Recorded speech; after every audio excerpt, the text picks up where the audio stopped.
90တဝက်ဝတ်တော့900ငါ့ကိုငါနိုင်ဆွဲလို့မရခလေးကဂျိုင်းချက်တယ်ဆိုတော့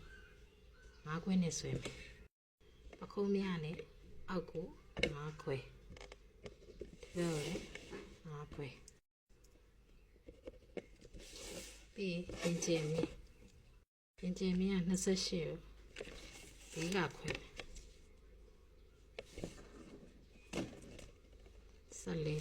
14တစ်ခါခွဲတော့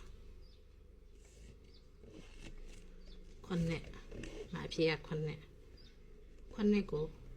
တိစားထည့်ပါဒါဆက်ထူစားခွန်ကွဲချင်းချင်းမင်းဆွဲပြီးခွန်ကွဲပကုံးအစောနာတိုင်းထားတာ920မြင်းနေပြီး920မှတ်ပြီးနှစ်ခုဆက်လိုက်ပကုံးမြင်း